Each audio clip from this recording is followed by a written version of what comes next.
बंदी छोड़ सतगुरु रामपाल जी परमेश्वर जी की जय हो।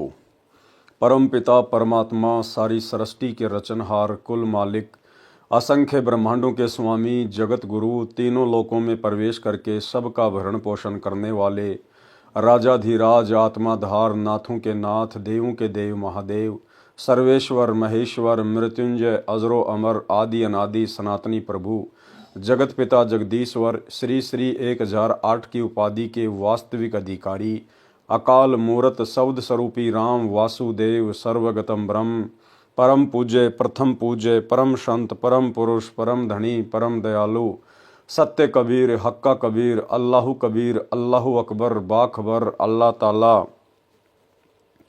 जगत के तारणहार जगत के मुक्तिदाता जगत के जगन्नाथ हारे के सहारे हिंदुओं के राम मुसलमानों के अल्लाह सिखों के वाहिगुरु ईसाइयों के मसीह दया के सागर दयानिधि करुणा के सागर करुणानिधि स्वयंभू परिभू संकट मोचन कष्ट हरण मंगल करण दुख भंजन अविगत कबीर निर्विकार निर्विषम परमात्मा अलय अलेख सतगुरु आदि अनादि सतगुरु असली मर्यादा पुरुषोत्तम असली राम असली कृष्ण असली घनश्याम असली मुरारी राजाओं के राजा महाराजाओं के महाराजा शहंशाहों के शहंशाह सम्राटों के सम्राट भगवानों के भगवान अल्लाहों के अल्लाह प्रभुओं के प्रभु मसीहाओं के मसीह सच्चे वाहिगुरु बाबाओं के बाबा पीरों के पीर सेठों के सेठ जगत सेठ सावड़सा सेठ सर्वगुण संपन्न अनंत कोटि कलाओं के स्वामी अनंत कोटि ब्रह्मांडों के नायक योगियों में महायोगी ध्यानियों में महाध्यानी सिद्धों में परम सिद्ध ज्ञानियों में तत्वज्ञानी ब्रह्म ज्ञानी महाज्ञानी परम ज्ञानी सर्वश्रेष्ठ ज्ञानी विज्ञानी युवा कबीर समर्थ कबीर असमवात अमित ओजा सच्चे रहनुमा करीम अल्लाह सुभान अल्लाह दुनिया के अंतिम पैगंबर 8 सितंबर 1951 से गांव धनाना जिला सोनीपत हरियाणा भारतवर्ष की पावन भूमि पे प्रकट रियल कल की भगवान श्री नारायण साकार हरि श्री बाबा साहेब शब्द स्वरूपी राम संत श्रोमणी सतगुरु रामपाल जी परमेश्वर जी के चरण कमल में साध संगति से जुड़े हुए देश विदेश से आप और हम सभी सत्सेवक भाई बहनों का अनंत कोटि दंडवत प्रणाम। सत्साई भाई और बहनों दया पूज्य गुरुदेव की सारी सृष्टि के मालिक सतगुरु रामपाल जी भगवान की जिनके शुभ आशीर्वाद से विशेष आशीर्वाद से आप और हम सभी सत्सेवक भाई बहन साध संगति से जुड़कर अपनी आत्मा के कल्याण हेतु भक्ति मार्ग पर गुरुदेव के तत्व ज्ञान को आधार बनाकर दृढ़ता के साथ निरंतर आगे की ओर बढ़ रहे हैं। भाई और बहनों कलयुग में परमेश्वर ने विशेष रजा बख्शी है साध संगति शुरू करवा के, क्योंकि साध संगति सतगुरु रामपाल जी परमेश्वर जी के भक्ति मार्ग का ट्रेनिंग सेंटर है।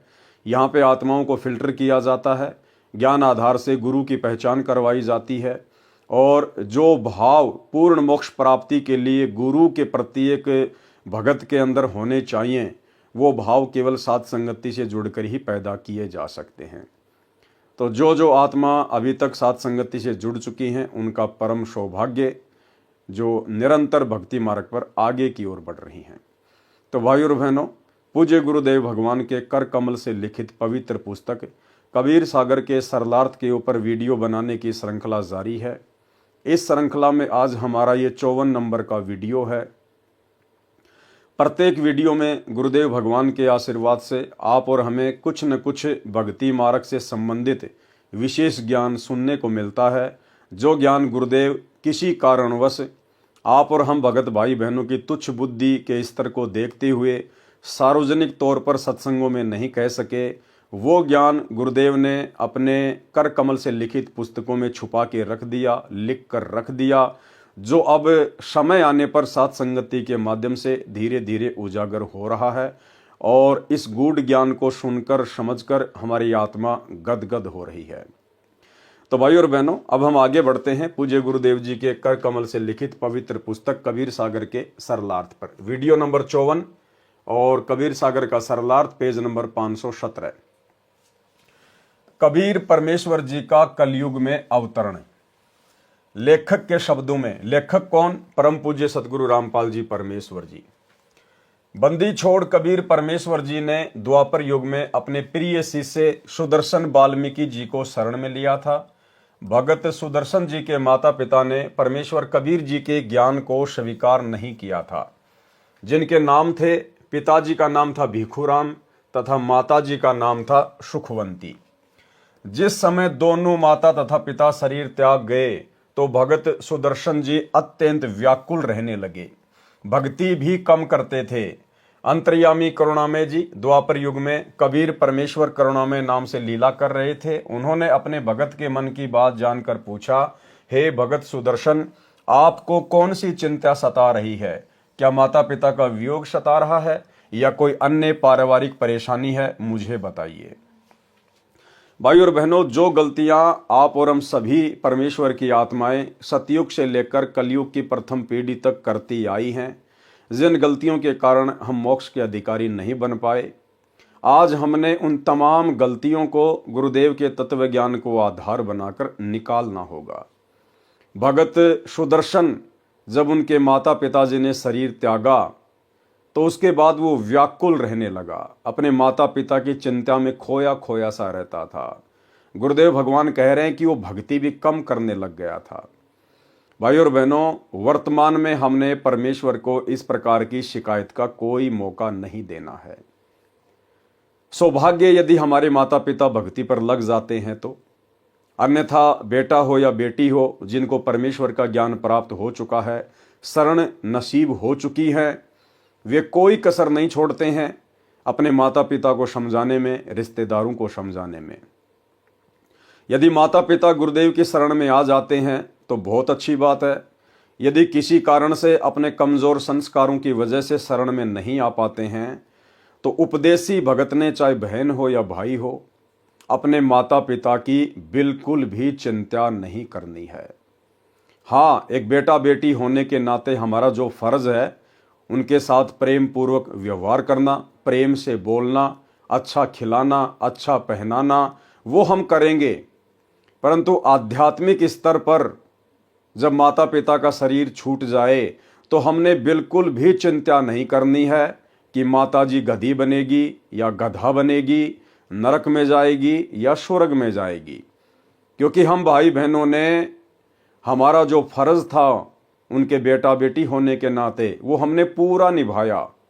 हमने उनको परमात्मा से जोड़ने का पूरा प्रयास किया, उनके आत्म कल्याण के लिए हमने उनको बहुत समझाया, परंतु वो नहीं माने तो इसमें आप और हमारा कोई दोष नहीं है। गुरुदेव भगवान ने बताया कि यहाँ पर कोई किसी का सगा संबंधी नहीं है, सब एक दूसरे के साथ पूर्व जन्म के ऋण संबंधों के कारण जुड़े हुए हैं। इसलिए माता का अपना अलग संस्कार था, पिता का अपना अलग संस्कार था, बेटा बेटी का अपना अलग संस्कार होता है। हम तो केवल अपना माता पिता समझते हैं, बेटा बेटी समझते हैं, लेकिन असल में वो सब परमात्मा की आत्मा है और परमात्मा को पता होता है कि कौन आत्मा कब इस ज्ञान को ग्रहण करेगी, किस आत्मा का कब वो शुभ दिन आएगा जिस दिन वो अपनी भक्ति पूरी करके सतलोक के लिए प्रस्थान करेगी।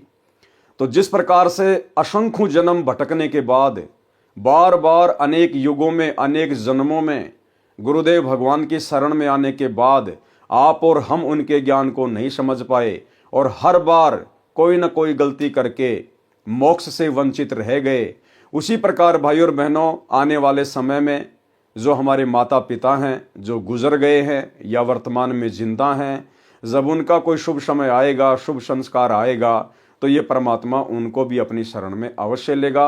और जैसे हमें अनेक युगों के बाद साफ करके सतलोक के लिए तैयार किया है, ऐसे ही अपनी उन आत्माओं को भी परमात्मा तैयार करेगा। इसलिए हमने ये ज्ञान हो जाने के बाद ज़्यादा से ज़्यादा स्वयं के आत्म कल्याण की चिंता होनी चाहिए, ना कि अनुपदेशी परिवार के किसी भी सदस्य की। लेकिन यहाँ पर भगत सुदर्शन जी बहुत ज़्यादा व्याकुल रहने लगे, चिंतित रहने लगे। लेकिन परमात्मा तो अंतर्यामी है, भला उनसे कौन क्या छुपा सकता है। अपने भगत के मन की बात जानकर पूछा, हे भगत सुदर्शन, आपको कौन सी चिंता सता रही है? क्या माता पिता का वियोग सता रहा है या कोई अन्य पारिवारिक परेशानी है? मुझे बताइए। भगत सुदर्शन जी ने कहा, हे बंदी छोड़, हे अंतर्यामी, आप सर्वज्ञ हैं, आप बाहर भीतर की सर्व स्थिति से परिचित हैं। हे प्रभु, मुझे मेरे माता पिता के निधन का दुख नहीं है, क्योंकि वे बहुत वृद्ध हो चुके थे। आपने बताया है कि यह 5 तत्व का पुतला एक दिन नष्ट होना है। मुझे चिंता सता रही है कि मेरे माता पिता अत्यंत पुण्यात्मा, दयालु तथा धर्मात्मा थे। उन्होंने अपनी भक्ति लोकवेद अनुसार की थी, जो शास्त्र विधि के विरुद्ध थी, जिस कारण से उनका मानव जीवन व्यर्थ गया। अब पता नहीं किस प्राणी की योनि में कष्ट उठा रहे होंगे। आपसे नम्र निवेदन है, आपका दास चाहता है कि कभी मेरे माता पिता मानव शरीर प्राप्त करें तो उन्हें अपनी शरण में लेना परमेश्वर, तथा उन्हें भी भवसागर से काल ब्रह्म के लोक से पार करना मेरे दाता। मुझे यही चिंता सता रही है। भाई और बहनों, हमने तो बिल्कुल भी चिंता नहीं करनी है। गुरुदेव कहते हैं, चिंता तो हरि नाम की और न चिंता दास, और जो कोई चिंता नाम बिना सोए काल की फांस। ये काल हमें लपेट लेगा अगर अंत समय में जरा भी चिंता किसी भी धन संपत्ति, बेटा बेटी, पोते या किसी भी वस्तु में रह गई तो। आज हमें गुरुदेव ने बिल्कुल संशय रहित कर दिया है। यदि आपके माता पिता ने नाम नहीं लिया है या आपके किसी अन्य परिवार के सदस्य ने नाम नहीं लिया है, और यदि आप मर्यादा में रह के भक्ति कर रहे हैं और गुरुदेव के बताए अनुसार 5 यज्ञ कर रहे हैं, दान धर्म कर रहे हैं, तो आपकी भक्ति के प्रतिफल में, आपके दान और पुण्य के प्रतिफल में परमेश्वर कभी न कभी किसी न किसी जन्म में आपके अन्य परिवार के सदस्यों को भी अपनी शरण में लेगा। और आपके जो पूर्वज थे, आपकी पीछे की 7 पीढ़ियों तक को मानव जन्म देगा परमात्मा।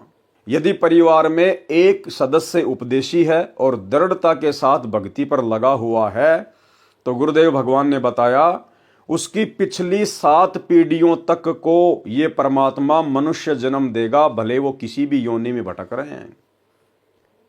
और आगे आने वाली 101 पीढ़ियों को ये परमात्मा पार करेगा, उनका मोक्ष करेगा, उद्धार करेगा।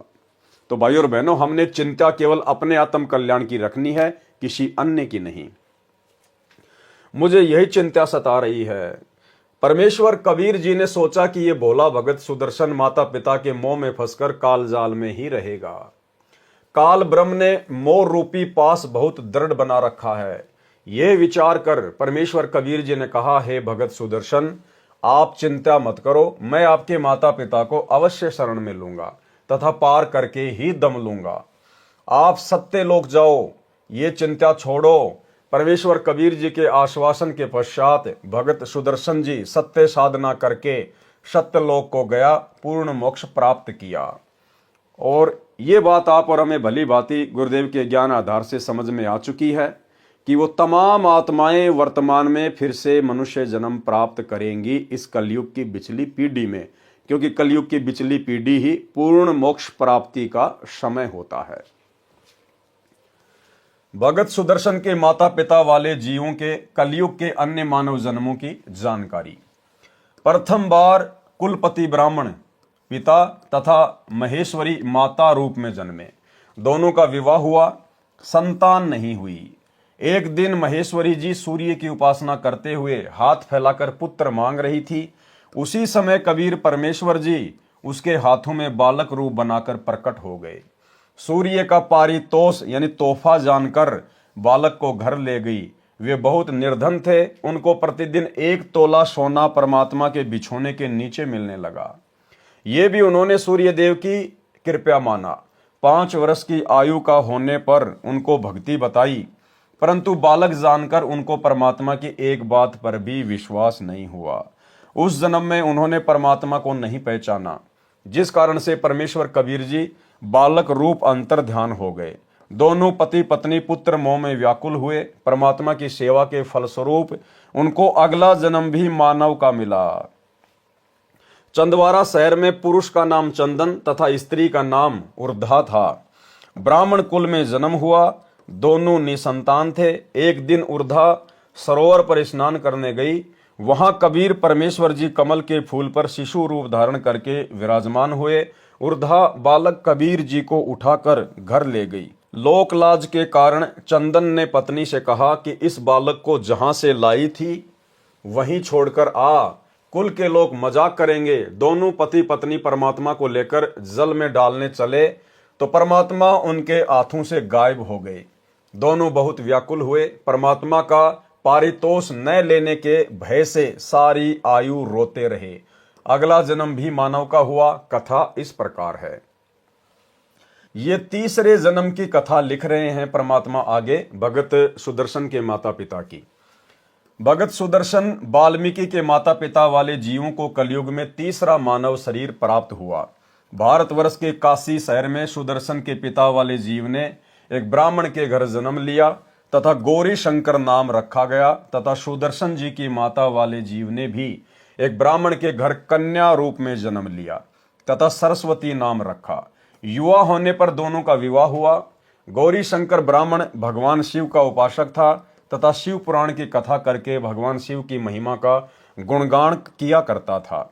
गौरी शंकर निर्लोभी था। कथा करने से जो धन प्राप्त होता था उसे धर्म में ही लगाया करता था। जो व्यक्ति कथा कराते थे तथा सुनते थे सभी गौरी शंकर ब्राह्मण के त्याग की प्रशंसा करते थे, जिस कारण से पूरी काशी में गौरी शंकर की प्रसिद्धि हो गई थी। अन्य स्वार्थी ब्राह्मणों का कथा करके धन एकत्रित करने का धंधा बंद हो गया। इस कारण से वे ब्राह्मण उस गौरी शंकर ब्राह्मण से ईर्ष्या रखते थे। इस बात का पता मुसलमानों को लगा कि ये गौरी शंकर ब्राह्मण काशी में हिंदू धर्म के प्रचार को जोर शोर से कर रहा है, इसको किस तरह बंद करें। मुसलमानों को पता चला कि काशी के सभी ब्राह्मण गौरी शंकर से ईर्ष्या रखते हैं। इस बात का लाभ मुसलमानों ने उठाया। गौरी शंकर व सरस्वती के घर के अंदर अपना पानी छिड़क दिया। अपना जूठा पानी उनके मुख पर लगा दिया, कपड़ों पर भी छिड़क दिया तथा आवाज लगा दी कि गौरी शंकर तथा सरस्वती मुसलमान बन गए हैं। पुरुष का नाम नूर अली उर्फ नीरू तथा स्त्री का नाम नियामत उर्फ नीमा रखा। अन्य स्वार्थी ब्राह्मणों को पता चला तो उनका दाव लग गया। उन्होंने तुरंत ही ब्राह्मणों की पंचायत बुलाई तथा फैसला कर दिया कि गौरी शंकर तथा सरस्वती मुसलमान बन गए हैं। अब इनका ब्राह्मण समाज से कोई नाता नहीं रहा है। इनका गंगा में स्नान करने, मंदिर में जाने तथा हिंदू ग्रंथों को पढ़ने पर प्रतिबंध लगा दिया गया है। गौरी शंकर अर्थात नीरू जी कुछ दिन तो बहुत परेशान रहे। जो कथा करके धन आता था उसी से घर का निर्वाह चलता था। उसके बंद होने से रोटी के भी लाले पड़ गए। नीरू ने विचार करके अपने निर्वाह के लिए कपड़ा बुनने का कार्य प्रारंभ किया, जिस कारण से जुलाहा कहलाया। कपड़ा बुनने से जो मजदूरी मिलती थी उसे अपना तथा अपनी पत्नी का पेट पालता था। जिस समय धन अधिक आ जाता तो उसको धर्म में लगा देता था। एक शिक्षा है भाई और बहनों। 650 साल पहले नीरू और नीमा जिन्होंने कबीर परमेश्वर के मुंह बोले पालक माता पिता की भूमिका निभाई, वो वैसे ही बहुत ज्यादा निर्धन थे, गरीब थे। कपड़ा बुन के अपना रोजी रोटी का काम चलाया करते थे। और गुरुदेव कह रहे हैं कि ऐसी स्थिति में भी यदि कभी कभार कपड़ा बुनने के कारण थोड़ा बहुत पैसा ज्यादा आ जाता था तो वो संचय नहीं करते थे, वो वापस धर्म में लगा दिया करते थे, भंडारे में लगा दिया करते थे। उन्होंने अपने घर पर कभी धन का संचय नहीं किया। ये शिक्षा वर्तमान में आप और हम भगत भाई बहनों ने लेनी है कि हम वर्तमान समय में क्या कर रहे हैं। जिस समय धन अधिक आ जाता था तो उसको धर्म में लगा देता था। विवाह को कई वर्ष बीत गए थे, उनको कोई संतान नहीं हुई। दोनों पति पत्नी ने बच्चे होने के लिए बहुत अनुष्ठान किए, साधु संतों का आशीर्वाद भी लिया, परंतु कोई संतान नहीं हुई। हिंदुओं द्वारा उन दोनों का गंगा नदी में स्नान करना बंद कर दिया गया था। उनके निवास स्थान से लगभग 4 किलोमीटर दूर एक लहर तारा नामक सरोवर था, जिसमें गंगा नदी का ही जल लहरों के द्वारा नीची पटरी के ऊपर से उछल कर आता था। इसलिए उस सरोवर का नाम लहर तारा पड़ा।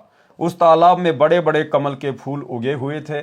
मुसलमानों ने गौरी शंकर का नाम नूर अली रखा, जो उर्फ नाम से नीरू कहलाया, तथा पत्नी का नाम नियामत रखा, जो उर्फ नाम से नीमा कहलाई। नीरू नीमा भले ही मुसलमान बन गए थे, परंतु अपने हृदय से साधना भगवान शंकर जी की ही करते थे तथा प्रतिदिन सवेरे सूर्योदय से पूर्व लहर तारा तालाब में स्नान करने जाते थे। ज्येष्ठ मास की शुक्ल पूर्णमासी विक्रमी संवत 1455 सन 1398 सोमवार को भी ब्रह्म मुहूर्त ब्रह्म मुहूर्त का समय सूर्योदय से लगभग 1.5 घंटा पहले होता है। ब्रह्म मुहूर्त में स्नान करने के लिए जा रहे थे। नीमा रास्ते में भगवान शंकर से प्रार्थना कर रही थी कि हे दीनानाथ, आप अपने दासों को भी एक बच्चा बालक दे दो। आपके घर में क्या कमी है प्रभु, हमारा भी जीवन सफल हो जाएगा। दुनिया के व्यंग सुन सुनकर आत्मा दुखी हो जाती है। मुझ पापिन से ऐसी कौन सी गलती किस जन्म में हुई है जिस कारण से मुझे बच्चे का मुख देखने को तरसना पड़ रहा है। हमारे पापों को क्षमा करो प्रभु, हमें भी एक बालक दे दो। नीमा अपने इष्ट भगवान शंकर से प्रार्थना करती जा रही है कि हे प्रभु, आपके घर में क्या बच्चों की कमी है, हमें भी एक बालक दे दो। हे प्रभु, हमारे से कौन से जन्म में क्या गलती हुई है जो हम निसंतान हैं। अब भाइयों और बहनों, ये कथा सुनकर आप और हमें तो पता चल ही गया कि इन आत्माओं को परमात्मा द्वापर युग में मिले थे। ये सुदर्शन सुपच के माता पिता थे, लेकिन इन्होंने परमात्मा की भक्ति को स्वीकार नहीं किया, ये गलती। फिर अगले जन्म में इनको परमात्मा मिले, लेकिन इन्होंने परमात्मा के ज्ञान को बिल्कुल भी स्वीकार नहीं किया, ये गलती।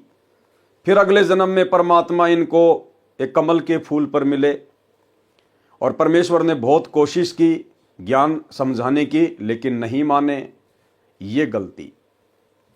अब भाइयों और बहनों, जिस प्रकार से आप और हमें छोटी सी ये कथा सुनने से उनके पिछले जन्मों की गलतियां पता चल गई हैं, अब सोचिए आप और हम तो जीव हैं। इसी प्रकार वो परमात्मा कबीर देव सतगुरु रामपाल जी भगवान, वे तो असंख्य युगों की प्रत्येक आत्मा की जीवनी से परिचित हैं। करोड़ों अरबों जितने भी जन्म हमारे सतलोक से नीचे आने के बाद हुए हैं, परमेश्वर हमारे प्रत्येक जन्म से परिचित हैं। किस जन्म में हमने क्या बकवादे की, हमने कब भक्ति की, कितनी भक्ति की, कैसी भक्ति की। भोग लगाते समय हम परमेश्वर की वाणी पढ़ते हैं कि जुगन जुगन के पाप सब और जुगन जुगन के मैल, और जानत हो जगदीश तुम जोर किए बद फैल। कि है परमात्मा, हमने किन किन युगों में क्या क्या पाप कर्म किए हैं, क्या क्या बकवादे की हैं। हे परमेश्वर, आप हमारे अनंत युगों के जन्मों से भली भांति परिचित हैं। इसलिए भाइयों और बहनों, हमने किसी भी स्थिति में परमेश्वर को कभी भी दोष नहीं देना चाहिए।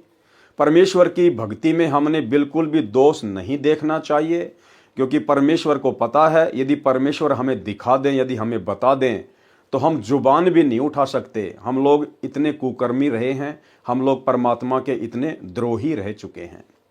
इसलिए भाइयों और बहनों, वर्तमान में जो भक्ति रूपी प्रसाद आप और हमें मिल गया है, ये प्रसाद परमात्मा भले हमें सुख में रख कर खिलाए, चाहे अभाव में रख कर खिलाए, हमने इसको परमेश्वर का प्रसाद समझकर और अपनी भक्ति को सफल करने की दृष्टि से खाते रहना चाहिए।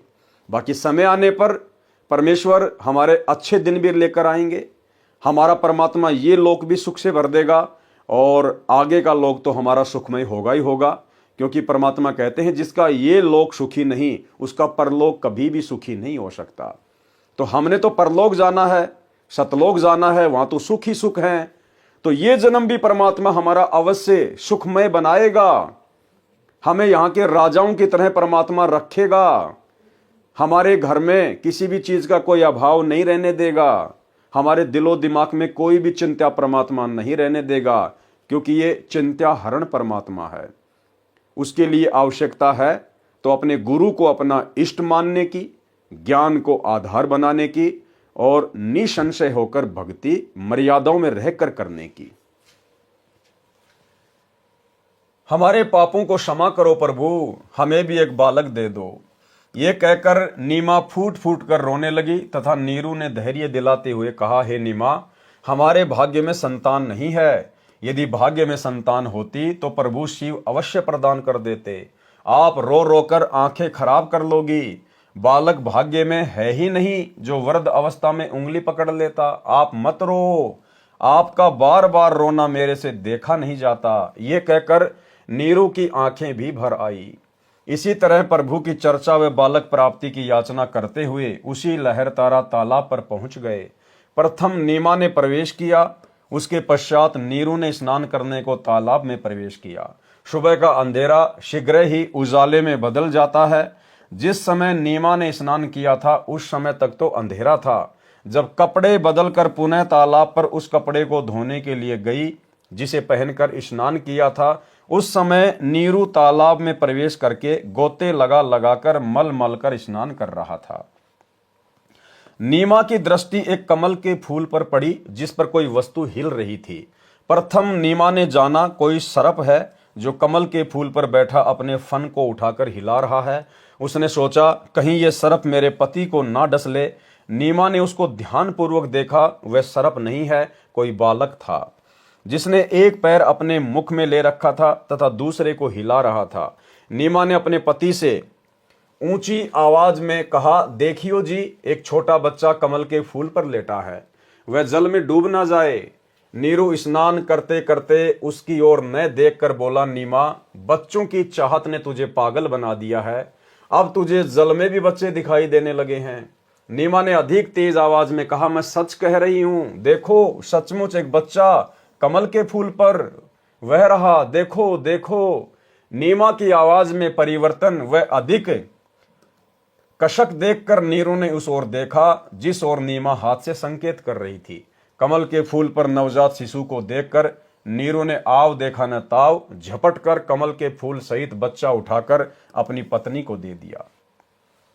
नीमा ने परमेश्वर कबीर जी को सीने से लगाया, मुख चूमा, पुत्रवत प्यार किया।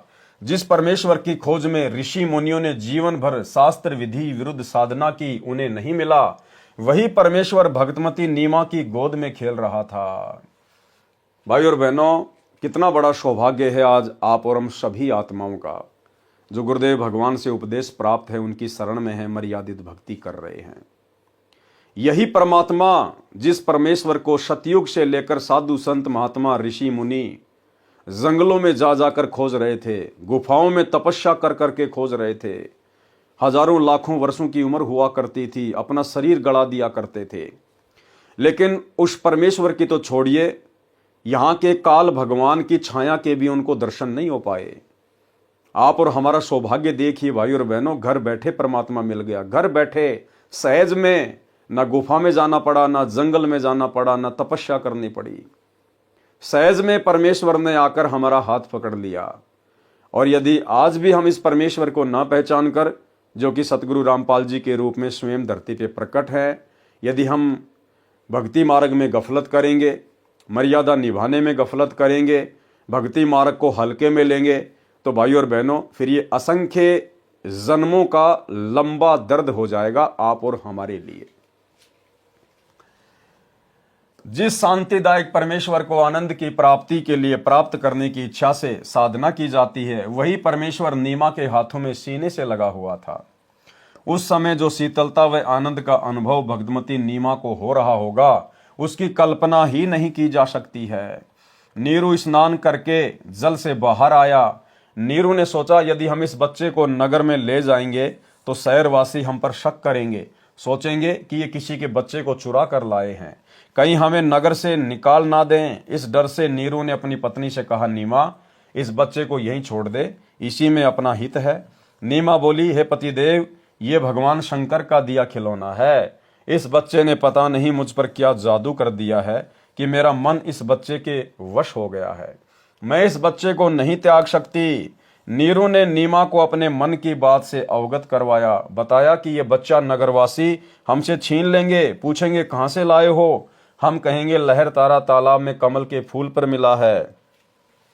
हमारी बात पर कोई भी विश्वास नहीं करेगा, हो सकता है वे हमें नगर से भी निकाल दें। तब नीमा ने कहा, मैं इस बालक के साथ देश निकाला भी स्वीकार कर लूंगी, परंतु इस बच्चे को नहीं त्याग सकती। मैं अपनी मृत्यु को भी स्वीकार कर लूंगी, परंतु इस बच्चे से भिन्न नहीं रह सकूंगी। नीमा का हठ देखकर नीरू को गुस्सा आ गया तथा अपने हाथ को थप्पड़ मारने की स्थिति में उठाकर आंखों में आंसू भरकर करुणा भरी आवाज में बोला, नीमा, मैंने आज तक तेरी किसी भी बात को नहीं ठुकराया, ये जानकर कि हमारे कोई बच्चा नहीं है। मैंने तुझे पति तथा पिता दोनों का प्यार दिया है। तू मेरे नम्र स्वभाव का अनुचित लाभ उठा रही है। आज मेरी स्थिति को न समझकर अपने हठी स्वभाव से मुझे कष्ट दे रही है। विवाहित जीवन में नीरू ने प्रथम बार अपनी पत्नी की ओर थप्पड़ मारने के लिए हाथ उठाया था तथा कहा कि या तो इस बच्चे को यहीं रख दे, वरना आज मैं तेरी बहुत पिटाई करूंगा। उसी समय नीमा के सीने से चिपके बालक रूपधारी परमेश्वर बोले, हे नीरू, आप मुझे अपने घर ले चलो, आप पर कोई आपत्ति नहीं आएगी। मैं सतलोक से चलकर तुम्हारे हित के लिए यहां आया हूं। नवजात शिशु के मुख से उपरोक्त वचन सुनकर नीरू नूर अली डर गया, कहीं ये कोई देव या पितर या कोई सिद्ध पुरुष न हो और मुझे श्राप ना दे दे। इस डर से नीरू कुछ नहीं बोला, घर की ओर चल पड़ा। पीछे पीछे उसकी पत्नी परमेश्वर को प्यार करती हुई चल पड़ी। प्रतिदिन की तरह ज्येष्ठ मास की पूर्णमासी विक्रमी संवत 1455 1398 ईस्वी सोमवार को भी एक अष्टानंद नामक ऋषि, जो स्वामी रामानंद ऋषि जी के शिष्य थे, काशी शहर से बाहर बने लहरतारा तालाब के स्वच्छ जल में स्नान करने के लिए प्रतिदिन की तरह गए। ब्रह्म मुहूर्त का समय था। ब्रह्म मुहूर्त का समय सूर्योदय से लगभग 1.5 घंटा पूर्व का होता है। ऋषि अष्टानंद जी ने लहरतारा तालाब में स्नान किया। वे प्रतिदिन वही बैठकर कुछ समय अपनी पाठ पूजा किया करते थे। ऋषि अष्टानंद जी ध्यान मगन होने की चेष्टा कर रहे थे। उसी समय उन्होंने देखा कि आकाश से एक प्रकाश पुंज नीचे की ओर आता दिखाई दिया। वह इतना तेज प्रकाश था, उसे ऋषि जी की चरम दृष्टि सहन नहीं कर सकी। जिस प्रकार आंखें सूर्य की रोशनी को सहन नहीं कर पाती, सूर्य के प्रकाश को देखने के पश्चात आंखें बंद करने पर सूर्य का आकार दिखाई देता है, उसमें प्रकाश अधिक नहीं होता। इसी प्रकार प्रथम बार परमेश्वर के प्रकाश को देखने से ऋषि जी की आंखें बंद हो गई। बंद आंखों में शिशु को देखकर फिर से आंखें खोली। ऋषि अष्टानंद जी ने देखा कि वह प्रकाश लहरतारा तालाब पर उतर गया है, जिससे पूरा सरोवर प्रकाशमान हो गया तथा देखते ही देखते वह प्रकाश जलाशय के एक कोने में सिमट गया। ऋषि अष्टानंद जी ने सोचा, यह कैसा दृश्य मैंने देखा, यह मेरी भक्ति की उपलब्धि है या मेरा दृष्टि दोष है। इसके विषय में गुरुदेव स्वामी रामानंद जी से पूछूंगा। ये विचार करके ऋषि अष्टानंद जी अपनी शेष साधना को छोड़कर अपने पूज्य गुरुदेव के पास गए। स्वामी रामानंद जी को सर्व घटनाक्रम बताकर पूछा, हे गुरुदेव, ये मेरी भक्ति की उपलब्धि है या मेरी भ्रमणा है? मैंने प्रकाश आकाश से नीचे की ओर आते देखा, जिसे मेरी आंखें सहन नहीं कर सकी। आंखें बंद हुई तो नवजात शिशु दिखाई दिया। पुनः आंखें खोली तो उस प्रकाश से पूरा जलाशय ही जगमगा गया। उसके पश्चात वह प्रकाश उस तालाब के कोने में सिमट गया। मैं आपसे कारण जानने की इच्छा से अपनी साधना बीच में ही छोड़कर आया हूं। कृपया मेरी शंका का समाधान कीजिए। ऋषि रामानंद स्वामी जी ने अपने शिष्य अष्टानंद से कहा, हे ब्राह्मण, ये न तो तेरी भक्ति की उपलब्धि है, न आपका दृष्टि दोष ही है। इस प्रकार की घटनाएं उस समय होती हैं जिस समय ऊपर के लोकों से कोई देव पृथ्वी पर अवतारण धारण करने के लिए आते हैं। वह किसी स्त्री के गर्भ में निवास करता है, फिर बालक रूप धारण करके नर लीला करके अपना अपेक्षित कार्य पूर्ण करता है। कोई देव ऊपर के लोकों से आया है, वह काशी नगर में किसी के घर जन्म लेकर अपना प्रारब्ध पूरा करेगा। उपरोक्त वचनों द्वारा ऋषि रामानंद स्वामी जी ने अपने शिष्य अष्टानंद की शंका का समाधान किया। उन ऋषियों की यह धारणा थी कि सर्व अवतार गण माता के गर्भ से ही जन्म लेते हैं। बालक को लेकर नीरू तथा नीमा अपने घर जुलाहा मोहल्ला कॉलोनी में आई। जिस भी नर नारी ने नवजात शिशु रूप में परमेश्वर कबीर जी को देखा, वह देखता ही रह गया। परमेश्वर का शरीर अति सुंदर था। आंख जैसे कमल का फूल हो, घुंघराले बाल, लंबे हाथ, लंबी लंबी अंगुलियां, शरीर से मानो नूर झलक रहा हो। पूरी काशी नगरी में ऐसा अद्भुत बालक नहीं था। जो भी देखता वही अन्य को बताता कि नूर अली को एक बालक तालाब पर मिला है, आज ही उत्पन्न हुआ शिशु है। डर के मारे लोकलाज के कारण किसी विधवा ने डाला होगा। बालक को देखने के पश्चात उसके चेहरे से दृष्टि हटाने को दिल नहीं करता। आत्मा अपने आप खींची जाती है। पता नहीं बालक के मुख पर कैसा जादू है। पूरी काशी परमेश्वर के बालक रूप को देखने को उमड़ पड़ी। स्त्री पुरुष झुंड के झुंड बनाकर मंगल गान गाते हुए नीरू के घर बच्चे को देखने को आए। बच्चे कबीर परमेश्वर को देखकर हर कोई कह रहा था ये बालक तो कोई देवता का अवतार है, कोई कह रहा था ये तो साक्षात विष्णु जी ही आए लगते हैं, कोई कह रहा था ये भगवान शिव ही अपनी काशी नगरी को कृतार्थ करने को उत्पन्न हुए हैं, कोई कह रहा था ये तो किन्नर का अवतार है, कोई कह रहा था ये पितर नगरी से आया है। ये सर्व वार्ता सुनकर नीमा अप्रसन्न होकर कहती कि मेरे बच्चे के विषय में कुछ मत कहो, हे अल्लाह मेरे बच्चे की इनकी नजर से रक्षा करना। तुमने कभी बच्चा देखा भी है कि नहीं? ऐसे समूह के समूह मेरे बालक को देखने आ रहे हो। आने वाले स्त्री पुरुष बोले, हे नीमा, हमने बालक तो बहुत देखे हैं परंतु आपके बालक जैसा नहीं देखा, इसलिए हम इसे देखने आए हैं। ऊपर अपने अपने लोकों से श्री ब्रह्मा जी, श्री विष्णु जी तथा श्री शिव जी भी झांक कर देखने लगे। काशी के वासियों के मुख से अपने में से श्री ब्रह्मा, श्री विष्णु तथा श्री शिव में से यह एक बालक होने की बात सुनकर बोले कि यह बालक तो किसी अन्य लोक से आया है, इसके मूल स्थान से हम भी अपरिचित हैं, परंतु है बहुत शक्ति युक्त, कोई सिद्ध पुरुष है। शिशु कबीर परमेश्वर का नामांकन यानी परमात्मा का नामकरण करना। नीरू अर्थात नूर अली तथा नीमा पहले हिंदू ब्राह्मण ब्राह्मणी थे, इस कारण लालचवश ब्राह्मण लड़के का नाम रखने आए। उसी समय काजी मुसलमान अपनी पुस्तक कुरान शरीफ को लेकर लड़के का नाम रखने के लिए आ गए। उस समय दिल्ली में मुगल बादशाहों का शासन था जो पूरे भारतवर्ष पर शासन करते थे, जिस कारण हिंदू समाज मुसलमानों से दबता था। काजियों ने कहा लड़के का नामकरण हम मुसलमान विधि से करेंगे, अब ये मुसलमान हो चुके हैं। ये कहकर काजियों में मुख्य काजी ने कुरान शरीफ पुस्तक को कहीं से खोला। उस पेज पर प्रथम पंक्ति में प्रथम नाम कबीरन लिखा था। काजियों ने सोचा कबीर नाम का अर्थ बड़ा होता है, इस छोटे जाति जुलाहे अर्थात धानक के बालक का नाम कबीर रखना शोभा नहीं देगा। ये तो उच्च घरानों के बच्चों के नाम रखने योग्य है। शिशु रूपधारी परमेश्वर काजियों के मन के दोष को जानते थे। काजियों ने पुनः पवित्र कुरान शरीफ को नाम रखने के उद्देश्य से खोला। उन दोनों पृष्ठों पर कबीर कबीर कबीर अक्षर लिखे थे, अन्य लेख नहीं था। काजियों ने फिर कुरान शरीफ को खोला, उन पृष्ठों पर भी कबीर कबीर कबीर अक्षर ही लिखा था। काजियों ने पूरी कुरान का निरीक्षण किया तो उनके द्वारा लाई गई कुरान शरीफ में सर्व अक्षर कबीर कबीर कबीर कबीर हो गए। काजी बोले इस बालक ने कोई जादू मंत्र करके हमारी कुरान शरीफ को ही बदल डाला। तब कबीर परमेश्वर शिशु रूप में बोले, हे काशी के काजियों, मैं कबीर अल्लाह अर्थात अल्लाहु अकबर हूं, मेरा नाम कबीर ही रखो। काजियों ने अपने साथ लाई कुरान को वहीं पटक दिया तथा चले गए। बोले इस बच्चे में कोई प्रेत आत्मा बोलती है। शिशु कबीर देव द्वारा कुंवारी गाय का दूध पीना। बालक कबीर को दूध पिलाने की कोशिश नीमा ने की तो परमेश्वर ने मुख बंद कर लिया।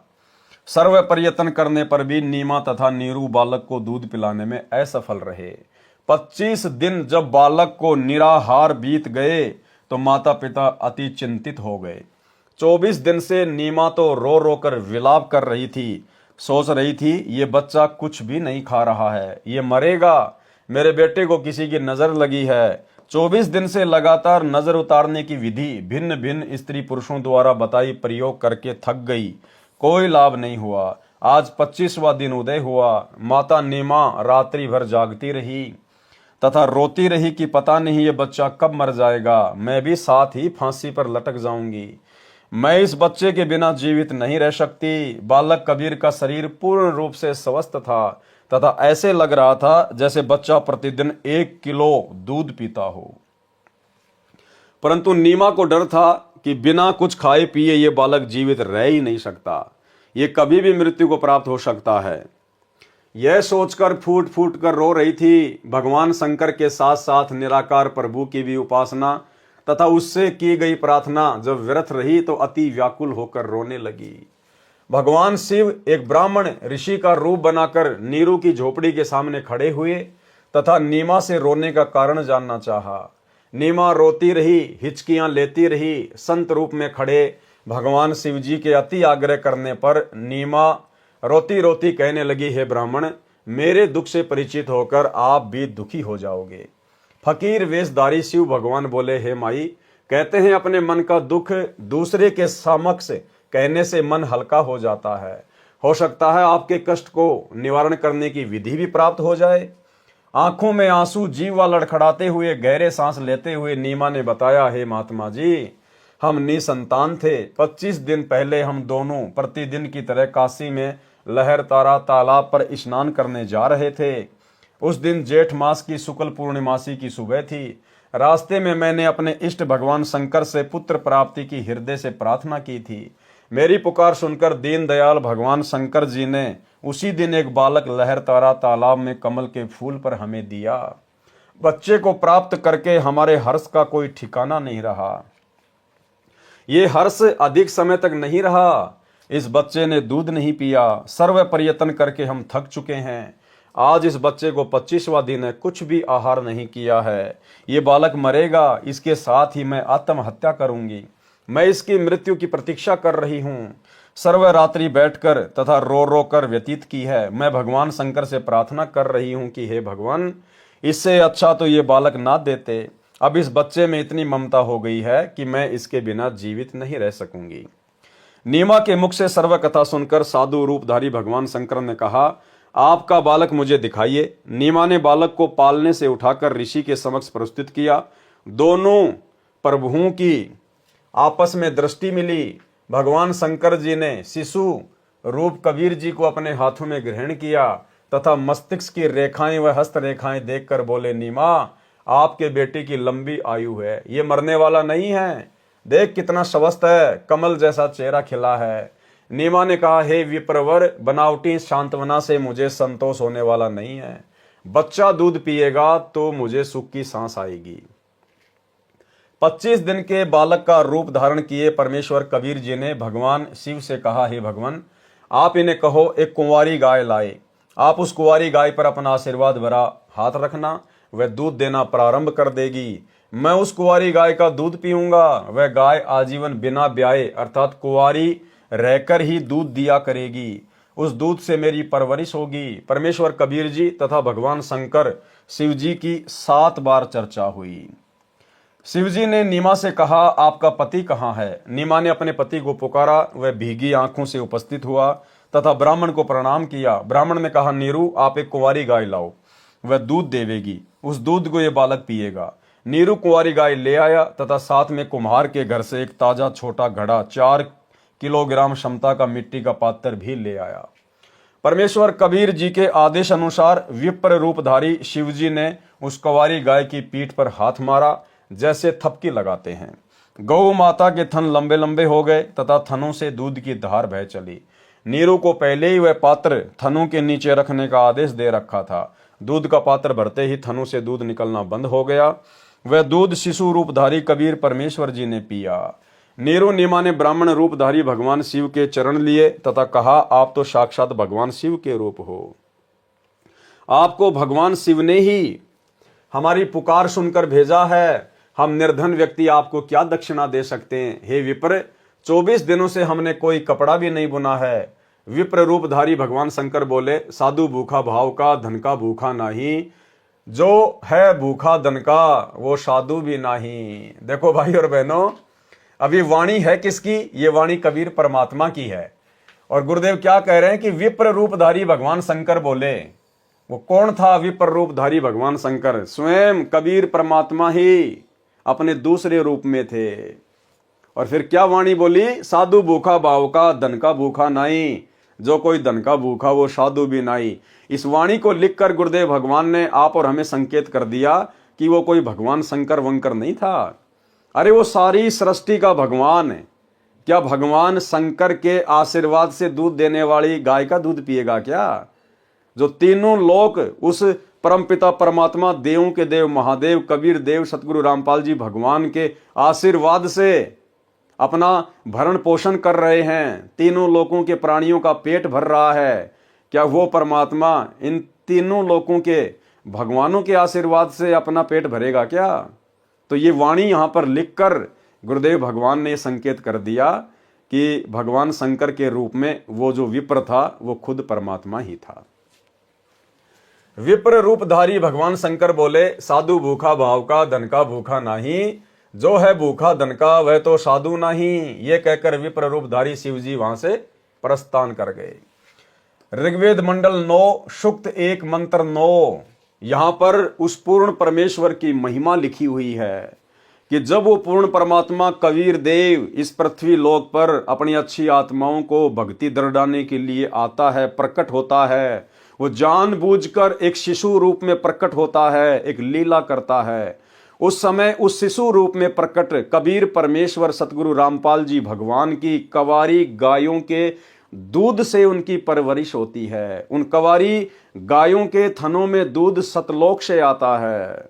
अन्यथा इस कबीर परमेश्वर के अलावा इस 21 ब्रह्मांड में और जितने भी भगवान हैं, ब्रह्मा विष्णु महेश है, दुर्गा है, काल है, 33 करोड़ देवी देवता हैं, अन्य साधु संत महात्मा आचार्य शंकराचार्य मंडलेश्वर हैं, आपको किसी के भी इतिहास में इस प्रकार की लीला देखने को नहीं मिलेगी। केवल एकमात्र कबीर परमात्मा,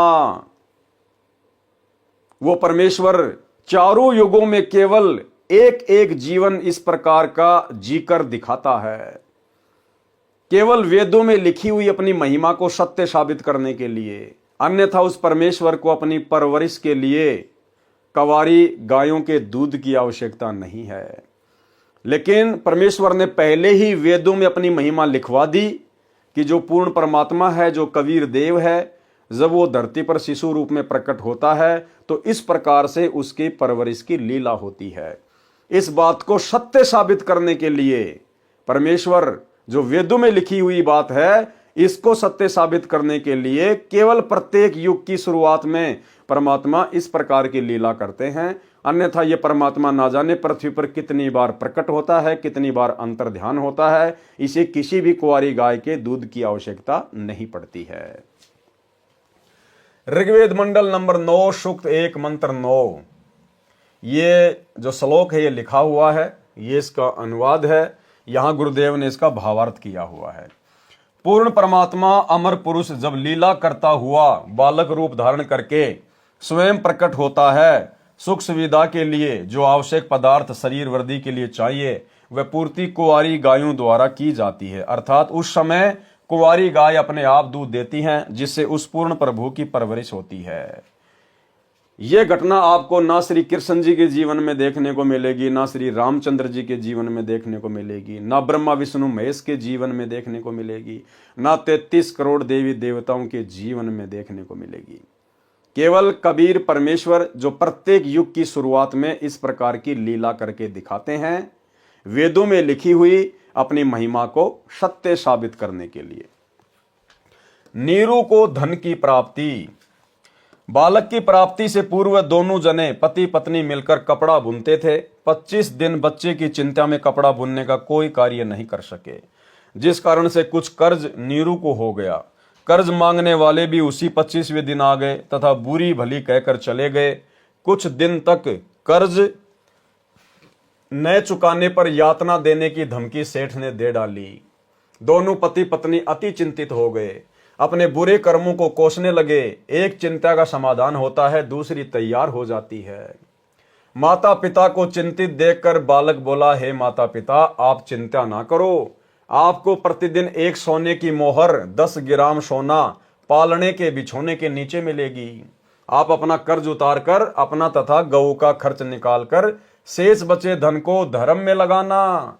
उस दिन के पश्चात 10 ग्राम सोना प्रतिदिन नीरू के घर परमेश्वर कबीर जी की कृपा से मिलने लगा। यह क्रिया 1 वर्ष तक चलती रही। परमेश्वर कबीर जी ने मोहर सोने का सिक्का मिलने वाली लीला को गुप्त रखने को कहा था कि आप किसी को बताना मत इसके बारे में। एक दिन नीमा की प्रिय सखी उसी समय नीरू के घर पर आई, जिस समय वह कबीर जी को जगाने का प्रयत्न कर रही थी। नीमा की सखी ने वह सोने की मोहर देख ली तथा बोली, इतना सोना आपके पास कैसे आया?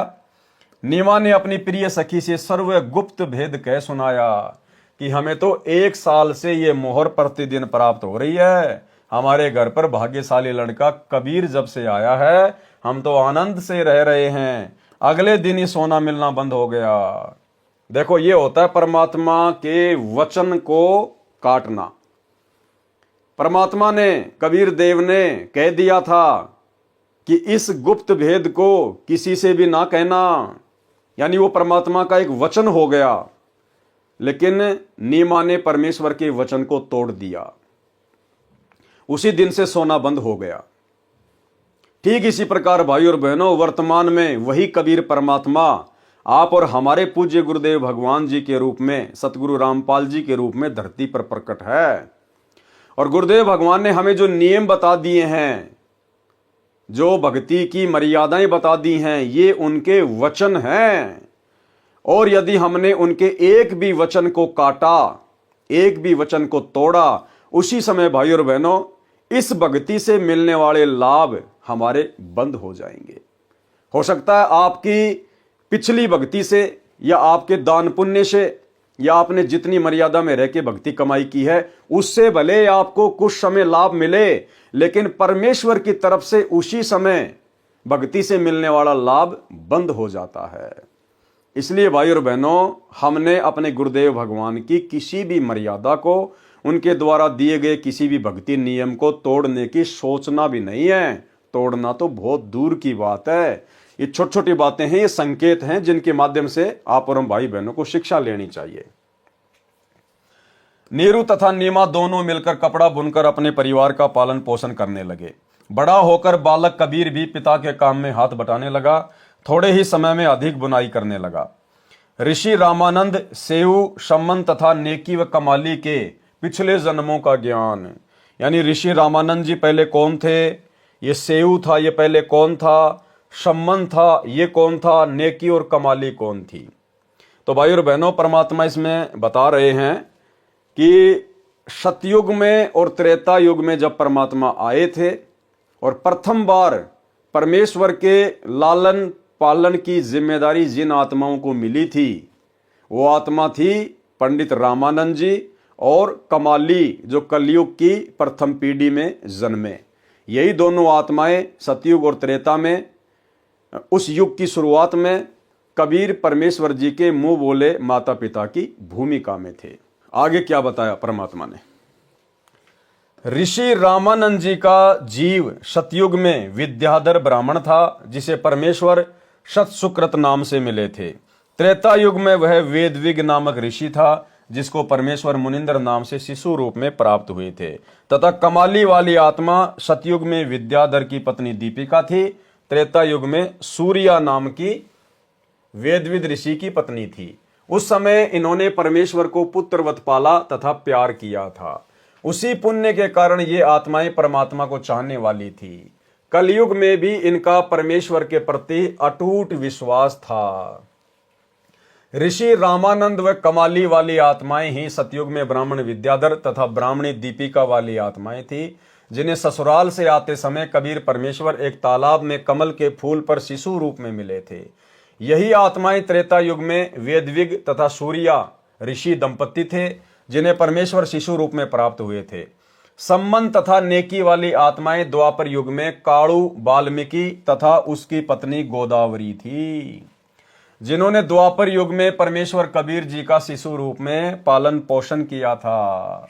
और जिन आत्माओं ने द्वापर युग में कबीर परमेश्वर जी का पालन पोषण किया था, वो आत्माएं आगे चल के क्या बनी, सम्मन और नेकी। सम्मन तथा नेकी वाली आत्माएं द्वापर युग में कालू वाल्मीकि तथा उनकी पत्नी गोदावरी थी, जिन्होंने द्वापर युग में परमेश्वर कबीर जी का शिशु रूप में लालन पालन किया था। यानी भाई और बहनों, सतयुग और त्रेता युग में जिन दो आत्माओं ने कबीर परमेश्वर का पालन पोषण किया था, वो आत्माएं 650 साल पहले पंडित रामानंद और कमाली के रूप में जन्मे। और जिन्होंने द्वापर युग में कबीर परमात्मा जी का पालन पोषण किया था शिशु रूप में, वो दोनों आत्माएं सम्मन और नेकी के रूप में जन्मे। जिन्होंने द्वापर युग में परमेश्वर कबीर जी का शिशु रूप में पालन पोषण किया था, उसी पुण्य के फलस्वरूप परमेश्वर ने उन्हें अपनी शरण में लिया था। सेऊ यानी शिव वाली आत्मा द्वापर युग में एक गंगेश्वर नामक ब्राह्मण का पुत्र गणेश था। अब जो नेकी और सम्मन का बेटा था सेऊ, वो कौन था, वो गुरुदेव ने बताया कि द्वापर युग में एक गंगेश्वर नाम का कोई ब्राह्मण था जो उस समय द्वापर युग में करुणामय नाम से धरती पे प्रकट परमात्मा से बहुत ज्यादा ईर्ष्या करता था, द्वेष करता था। सेऊ उसका बेटा था उस समय, और सेऊ का उस समय नाम था गणेश। और जो गणेश था उसने कबीर परमात्मा की शरण ग्रहण कर ली थी, करुणामय ऋषि की। अपने माता पिता को भी समझाता था लेकिन वो नहीं माने। और वो जो सेऊ था उनका लगाव हो गया था द्वापर युग में जिन दो आत्माओं ने कबीर परमात्मा की सेवा की थी उनसे। और वो कहने लगा कि भाई यदि आप मेरे माता पिता होते तो कितना अच्छा होता, मैं कितनी अच्छी भक्ति करता, मेरा बाप तो मानता ही नहीं है। फिर उनका अपने समय अनुसार शरीर छूट गया। और फिर अंत में वो जो गणेश था वो द्वापर युग में जिन दो आत्माओं ने परमात्मा के माता पिता की भूमिका की थी उन्हीं के पास में रहने लगा, जिससे उनका आपस में मोह बन गया। और आगे चलकर उसी मोह के कारण वो शिव नेकी और शम्मन के घर में उनके बेटे के रूप में जन्मा। इसलिए भाई और बहनों, परमात्मा हमें शिक्षा देते हैं कि हमने ये सतभक्ति मिलने के बाद में, चाहे पुत्र हो, पुत्री हो, माता हो, पिता हो, हमने किसी भी प्रकार की कोई भी विशेष मोह ममता उनमें पैदा नहीं करनी है। यदि आप माता पिता हैं, आपके घर में संतान है, तो केवल परमेश्वर की आत्मा समझकर, परमेश्वर के बेटा बेटी समझकर, अपने आप को नौकर मजदूर समझकर हमने केवल उनकी परवरिश की भूमिका करनी है। उनके अंदर हमने विशेष मोह ममता पैदा नहीं करनी है, अन्यथा हम काल के जाल में फंस जाएंगे। ये सेऊ का उदाहरण बहुत बड़ी बात है। अब आगे क्या कह रहे हैं गुरुदेव भगवान। सेऊ शिव वाली आत्मा द्वापर में ही एक गंगेश्वर नामक ब्राह्मण का पुत्र गणेश था, जिसने अपने पिता के घोर विरोध के पश्चात भी मेरे उपदेश को नहीं त्यागा था, तथा गंगेश्वर ब्राह्मण वाली आत्मा कलयुग में शेख तकी बना। वो गंगेश्वर ब्राह्मण जो द्वापर में सेऊ का पिता था, उसने द्वापर में भी परमात्मा से ईर्ष्या रखी, और कलयुग की प्रथम पीढ़ी में वो बना शेख तकी, सिकंदर लोदी का धार्मिक गुरु, जिसने 650 साल पहले भी परमात्मा के विरोधी की ही भूमिका निभाई, जिसने अपने पिता के घोर विरोध के पश्चात भी मेरे उपदेश को नहीं त्यागा था, तथा गंगेश्वर ब्राह्मण वाली आत्मा कलयुग में शेख तकी बना। वह द्वापर युग से ही परमेश्वर का विरोधी था। गंगेश्वर वाली आत्मा शेख तकी को काल ब्रह्म ने फिर से प्रेरित किया, जिस कारण से शेख तकी गंगेश्वर परमेश्वर कबीर जी का शत्रु बना। भगत श्री कालू तथा गोदावरी का गणेश माता पिता तुल्य सम्मान करता था। जो सेऊ था द्वापर युग में उसका नाम गणेश था, और उस समय वो कालू तथा गोदावरी जिन्होंने परमात्मा के मुंह बोले माता पिता की भूमिका निभाई थी, उनका विशेष सम्मान किया करता था। रो रो कर कहता था, काश आज मेरा जन्म आप वाल्मीकि के घर होता। मेरे माता पिता कालू तथा गोदावरी भी गणेश से पुत्रवत प्यार करते थे, उनका मोह भी उस बालक में अत्यधिक हो गया था। इसी कारण से वे फिर से उसी गणेश वाली आत्मा अर्थात सेऊ के माता पिता नेकी तथा सम्मन बने। देखो भाई और बहनों, परमेश्वर के किसी भी वचन में कोई हेर फेर नहीं मिलेगी। परमात्मा कहते हैं, जहां आशा तहां बाशा होई, मन कर्म वचन सुमरियो सोई। कालू की और गोदावरी की दोनों की उस समय उस गणेश में ममता बन गई, और उस गणेश की कालू और गोदावरी में माता पिता की तरह ममता बन गई, और अंत तक रही। अब देख लो फिर कलयुग में वो फिर आपस में बेटा बेटी बन के पैदा हो गए। तो भाई और बहनों, ये परमेश्वर हमें शिक्षा दे रहे हैं कि यदि हमारी जरा सी भी आस्था हमारे किसी भी रिश्ते नाते में रहेगी, चाहे हम कुछ भी भक्ति कर रहे हैं, कैसे भी भक्ति कर रहे हैं, हमें पुनः परमेश्वर के विधान अनुसार वापस वहीं पर दोबारा से जन्म लेना पड़ेगा। इसलिए भाई और बहनों, हमने अपनी तरफ से पूरी सावधानी बरतनी है। बाकी कलयुग की बिचली पीढ़ी है, परमात्मा भी अपनी तरफ से हमें बहुत सारा सहारा देगा। यदि हम मर्यादा में रह के भक्ति पर लगे रहेंगे तो भक्ति की शक्ति से और गुरुदेव के विशेष आशीर्वाद से, उनकी मेहर से अंत समय में ये परमात्मा हमारी किसी भी धन में, कार में, कोठी में, बेटा बेटी में, पोता पोती में, ये परमात्मा ध्यान जाने ही नहीं देगा। लेकिन फिर भी हमने अपनी तरफ से पूरी सतर्कता बरतनी है। इसी कारण से वे फिर से उसी गणेश वाली आत्मा अर्थात सेऊ के माता पिता नेकी तथा सम्मन बने। सम्मन की आत्मा ही नौशेरवा शहर में नौशेर खां राजा बना, फिर बलक बुखारे का बादशाह इब्राहिम अदम सुल्तान हुआ, तब उसको पुनः भक्ति पर लगाया। शिशु कबीर की सुन्नत करने का असफल प्रयत्न। शिशु रूपधारी कबीर देव की सुन्नत करने का समय आया तो पूरा जन समूह संबंधियों का इकट्ठा हो गया। नाई जब शिशु कबीर जी के लिंग को सुन्नत करने के लिए कैंची लेकर गया तो परमेश्वर ने अपने लिंग के साथ एक लिंग और बना लिया।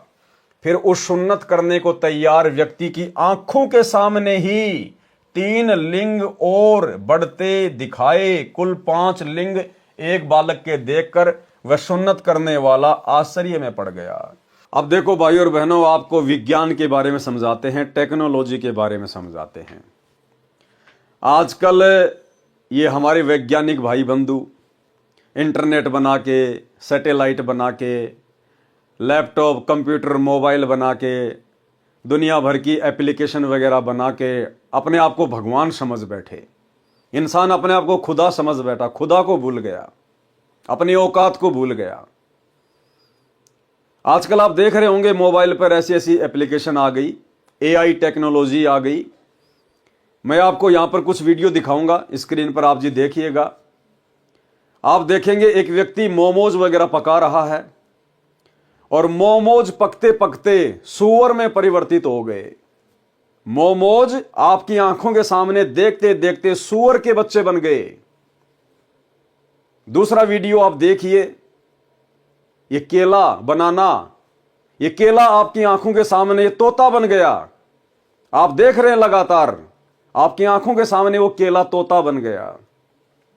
ये क्या टेक्नोलॉजी है भाई और बहनों? ये उस कबीर परमात्मा के द्वारा दी गई टेक्नोलॉजी है इंसान को।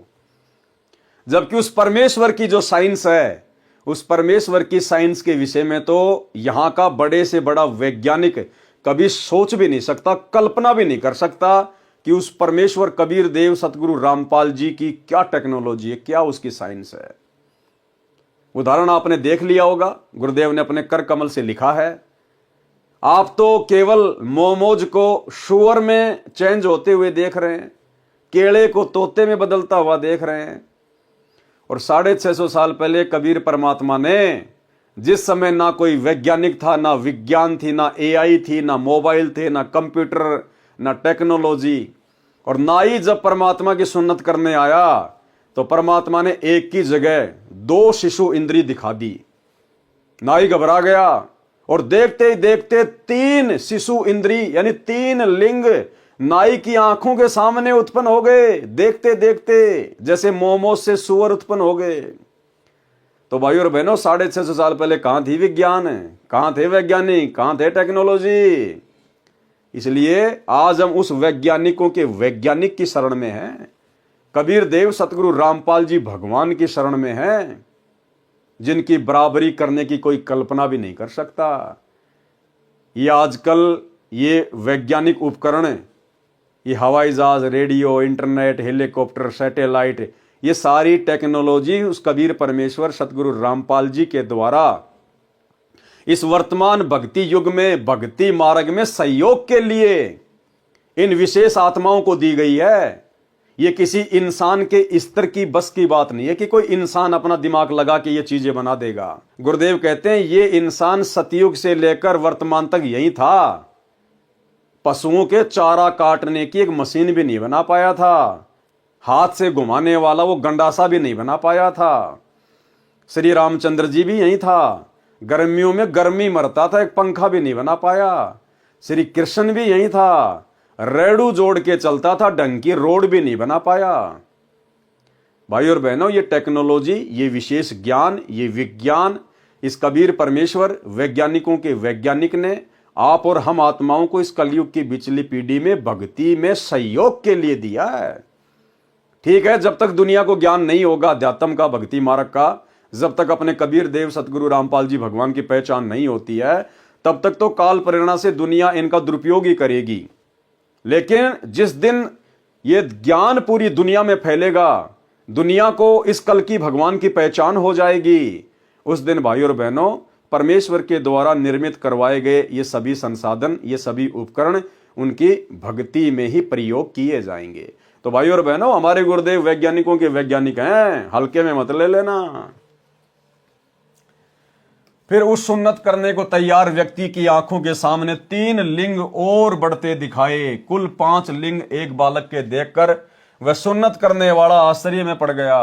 तब कबीर जी शिशु रूप में बोले, भैया एक ही लिंग की सुन्नत करने का विधान है मुसलमान धर्म में, बोल 4 शेष की सुन्नत कहां करानी है, जल्दी बोल। शिशु को ऐसे बोलते सुनकर तथा 5 लिंग बालक के देखकर नाई ने अन्य उपस्थित व्यक्तियों को बुलाकर वह अद्भुत दृश्य दिखाया। सर्व उपस्थित जन समूह ये देखकर अचंभित हो गया। वो बाकी मुल्ला काजी दौड़ के गए और देखा अपनी आंखों से 5-5 लिंग एक बच्चे के, और पता नहीं वो क्या क्या बोलने लगे। जब नीमा को इस बात का पता चला तो वो दौड़ के गई कि ये तो हो ही नहीं सकता, और जैसे नीमा वहां गई तो परमात्मा ने अपनी लीला को समेट लिया, केवल एक शिशु इंद्री। तो नीमा ने कहा कि तुम तो मेरे बच्चे को ऐसे ही बदनाम करते हो। तो भाई ये परमात्मा है, सतगुरु जो चावे सो कर ही भरम पड़ो मत कोई, और सेव दड़ पर शीश चढ़ाया पाछे करी रसोई। आज हम ऐसे समर्थ सतगुरुदेव भगवान की शरण में है। सर्व उपस्थित जन समूह ये देखकर अचंभित हो गया, आपस में चर्चा करने लगे, ये अल्लाह ये कैसा कमाल है। एक बच्चे को 5 पुरुष लिंग ये देखकर बिना सुन्नत किए ही चला गया। बच्चे के 5 लिंग होने की बात जब नीरू व नीमा को पता चला तो कहने लगे, आप क्या कह रहे हो, ये नहीं हो सकता। दोनों बालक के पास गए तो शिशु को एक ही पुरुष लिंग था, 5 नहीं थे। तब उन दोनों ने उन उपस्थित व्यक्तियों से कहा, आप क्या कह रहे हो, देखो कहां है बच्चे के 5 लिंग, केवल एक ही है। उपस्थित सर्व व्यक्तियों ने पहले आंखों देखे थे 5 पुरुष लिंग, तथा उस समय केवल एक ही लिंग पेशाब इंद्री को देखकर आश्चर्यचकित हो गए। तब शिशु रूपधारी परमेश्वर बोले, हे भोले लोगों, आप लड़के का लिंग किस लिए काटते हो? क्या लड़के को बनाने में अल्लाह यानी परमेश्वर से कोई चूक रह गई जिसे आप ठीक करते हो? क्या आप परमेश्वर से भी बढ़कर हो? यदि आप लड़के के लिंग की चमड़ी आगे से काटकर सुन्नत करके उसे मुसलमान बनाते हो तो लड़की को मुसलमान कैसे बनाओगे? यदि मुसलमान धर्म के व्यक्ति अन्य धर्मों के व्यक्तियों से भिन्न होते तो परमात्मा ही सुन्नत करके लड़के को जन्म देता। हे भोले इंसानों, परमेश्वर के सर्व प्राणी हैं। कोई वर्तमान में मुसलमान समुदाय में जन्मा है तो वह मृत्यु उपरांत हिंदू या ईसाई धर्म में भी जन्म ले सकता है। इसी प्रकार अन्य धर्मों में जन्मे व्यक्ति भी मुसलमान धर्म व अन्य धर्म में जन्म लेते हैं। ये धर्म की दीवारें खड़ी करके आपसी भाईचारा नष्ट मत करो। ये सर्व काल ब्रह्म की चाल है। कलयुग से पहले अन्य धर्म नहीं थे, केवल एक मानव धर्म मानवता ही था। अब कलयुग में काल ब्रह्म ने भिन्न भिन्न धर्मों में बांटकर मानव की शांति समाप्त कर दी है। सुन्नत के समय उपस्थित व्यक्ति बालक मुख से सद उपदेश सुनकर सर्व दंग रह गए। माता नीमा ने बालक के मुख पर कपड़ा ढक दिया तथा बोली, घना मत बोल, काजी सुन लेंगे तो तुझे मार डालेंगे, वो बेरहम है बेटा। परमेश्वर कबीर जी माता के हृदय से कष्ट से परिचित होकर सोने का बहाना बनाकर खर्राटे भरने लगे। तब नीमा ने सुख की सांस ली तथा अपने सर्व संबंधियों से प्रार्थना की, आप किसी को मत बताना कि कबीर ने कुछ बोला है, कहीं मुझे बेटे से हाथ धोने पड़े। 6 महीने की आयु में परमेश्वर पैरों चलने लगे। ऋषि रामानंद का उद्धार करना। ऋषि रामानंद स्वामी को गुरु बनाकर शरण में लेना। स्वामी रामानंद जी अपने समय के सुप्रसिद्ध विद्वान कहे जाते थे। वे द्राविड़ से काशी नगर में वेद व गीता ज्ञान के प्रचार हेतु आए थे। उस समय काशी में अधिकतर ब्राह्मण शास्त्र विरुद्ध भक्ति विधि के आधार से जनता को दिशा भ्रष्ट कर रहे थे। भूत प्रेतों के झाड़े जंत्र करके वे काशी शहर के ब्राह्मण अपना स्वार्थ सिद्ध कर रहे थे। स्वामी रामानंद जी ने काशी शहर में वेद ज्ञान व गीता जी तथा पुराणों के ज्ञान को अधिक महत्व दिया तथा वह भूत प्रेत उतारने वाली पूजा का अंत किया। अपने ज्ञान के प्रचार के लिए 1400 ऋषि संत बना रखे थे। स्वामी रामानंद जी ने कबीर परमेश्वर जी की शरण में आने के पश्चात 84 शिष्य और बनाए थे, जिनमें रविदास जी, नीरू नीमा, गिगनौर, राजस्थान के राजा पीपा ठाकुर आदि थे। कुल शिष्यों की संख्या 1484 कही जाती है। वे 1400 ऋषि विष्णु पुराण, शिव पुराण तथा देवी पुराण आदि मुख्य मुख्य पुराणों की कथा करते थे। प्रतिदिन 52 सभाएं ऋषि जन किया करते थे। काशी के क्षेत्र विभाजित करके मुख्य वक्ताओं को प्रवचन करने को स्वामी रामानंद जी ने कह रखा था। स्वयं भी उन सभाओं में प्रवचन करने जाते थे। स्वामी रामानंद जी का बोलबाला आसपास के क्षेत्र में भी था। सर्व जनता कहती थी कि वर्तमान में महर्षि रामानंद स्वामी तुल्य विद्वान, वेदों व गीता जी तथा पुराणों का सार ज्ञाता पृथ्वी पर नहीं है। परमेश्वर कबीर जी ने अपने स्वभाव अनुसार अर्थात नियम अनुसार रामानंद स्वामी को शरण में लेना था। कबीर जी ने संत गरीबदास जी को अपना सिद्धांत बताया है, जो संत गरीबदास जी 12वें पंथ प्रवर्तक छुड़ानी धाम हरियाणा वाले ने अपनी वाणी में लिखा है। गरीब जो हमारी शरण है उसका हूं मैं दास, गैल गैल लाग्या फिरूं जब तक धरती आकाश। गोता मारूं स्वर्ग में जा बैठूं पाताल, गरीब दास ढूंढत फिरूं अपने हीरे माणिक लाल। हरदम संगी बिछुड़त नाही है महबूब सलोना वो, एक पलक में साहिब मेरा फिरदा 14 भवना वो। जो बच्चा गऊ की नजर में यूं साईं को संत, भगतों के पीछे फिरे भगत वत्सल भगवंत। कबीर कमाई आपनी कभू न निष्फल जाए, 7 समुंदर आडे पड़े मिले अगाऊ आए। सतयुग में विद्याधर नामक ब्राह्मण के रूप में तथा त्रेता युग में वेद विग ऋषि के रूप में जन्मे स्वामी रामानंद जी वाले जीव ने परमेश्वर कबीर जी को बालक रूप में प्राप्त किया था। भगतमती कमाली वाला जीव उस समय दीपिका नाम की विद्याधर ब्राह्मण की पत्नी थी। वही दीपिका वाली आत्मा वेदविद ब्राह्मण की पत्नी सूर्या थी, जो कलयुग में कमाली बनी। यही दोनों आत्माएं त्रेता युग में ऋषि दंपत्ति वेदविग तथा सूर्य था। उस समय भी परमेश्वर कबीर बंदी छोड़ जी शिशु रूप में इन्हें मिले थे। इसके पश्चात भी इन दोनों जीवों को अनेकों जन्म व स्वर्ग प्राप्ति भी हुई थी। वही आत्माएं कलयुग में परमेश्वर कबीर जी के समकालीन हुई थी। पूर्व जन्म के संत सेवा के पुण्य अनुसार परमेश्वर कबीर जी ने उन पुण्यात्माओं को शरण में लेने के लिए लीला की। स्वामी रामानंद जी की आयु 104 वर्ष की थी। उस समय कबीर देव जी के लीलामय शरीर की आयु 5 वर्ष की थी। स्वामी रामानंद जी महाराज का आश्रम गंगा दरिया के आधा किलोमीटर दूर स्थित था। स्वामी रामानंद जी प्रतिदिन सूर्योदय से पूर्व गंगा नदी के तट पर बने पंचगंगा घाट पर स्नान करने जाते थे। 5 वर्षीय कबीर देव ने 2.5 यानी 2 वर्ष 6 महीने के बच्चे का रूप धारण किया तथा पंचगंगा घाट की पौड़ियों यानी सीढ़ियों में लेट गए। स्वामी रामानंद जी प्रतिदिन की भांति स्नान करने गंगा दरिया के घाट पर गए। अंधेरा होने के कारण स्वामी रामानंद जी बालक कबीर देव को नहीं देख सके। स्वामी रामानंद जी के पैर की खड़ाऊ लकड़ी का जूता सीढ़ियों में लेटे बालक कबीर देव के सिर में लगी। बालक कबीर देव लीला करते हुए रोने लगे, जैसे बच्चा रोता है। स्वामी रामानंद जी को ज्ञान हुआ कि उनका पैर किसी बच्चे को लगा है, जिस कारण से बच्चा पीड़ा से रोने लगा है। स्वामी जी बालक को उठाने तथा चुप करने के लिए शीघ्रता से झुके तो उनके गले की माला, एक रुद्राक्ष की कंठी माला, बालक कबीर देव के गले में डल गई, जिसे स्वामी रामानंद जी नहीं देख सके। स्वामी रामानंद जी ने बच्चे को प्यार से कहा, बेटा राम राम बोल, राम राम से सर्व कष्ट दूर हो जाता है। ऐसा कहकर बच्चे के सिर को सहलाया, आशीर्वाद देते हुए सिर पर हाथ रखा। बालक कबीर परमेश्वर अपना उद्देश्य पूरा होने पर चुप होकर पौड़ियों पर बैठ गए तथा एक शब्द गाया और चल पड़े। अब भाई और बहनों, ये बात कौन कहेगा कि वो 2.5 साल का बालक, जब रामानंद जी ने कहा कि कोई बात नहीं बेटा, राम राम बोल, राम राम बोल, राम राम बोलने से सर्व कष्ट दूर होते हैं। अब परमात्मा ने देखा मेरा काम तो सिद्ध हो गया, रामानंद जी की जो कंठी माला है वो मेरे गले में आ गई और इन्होंने मुझे उपदेश दे दिया कि राम राम बोल। उसके बाद 2.5 वर्ष के बालक रूप में कबीर परमेश्वर सतगुरु रामपाल जी एक सीढ़ी पे जाके बैठ गए और पंडित रामानंद जी नहाने के लिए चले गए कि बेटा नहाने के बाद मैं तेरे माता पिता को ढूंढूंगा, उसके बाद तुझे पहुंचाऊंगा। अब वो 2.5 वर्ष के बालक रूप में कबीर परमात्मा ने फिर एक शब्द गाया। अब ये बातें कौन बता सकता है भाई और बहनों? वही बता सकता है जिसने 2.5 वर्ष के बालक की लीला की। तो सतगुरु रामपाल जी परमेश्वर जी ही वो कबीर भगवान है, कबीर परमात्मा है, जो उस समय काशी में कबीर परमेश्वर की भूमिका में थे और वर्तमान में जिन्होंने अपने कर कमल से इस पुस्तक को लिखा है। यह शब्द अगम निगम बोध के पृष्ठ 34 पर लिखा है। गुरु रामानंद जी समझ पकड़ियो मोरी बाही, जो बालक रुंझुनिया खेलत सो बालक हम नाई।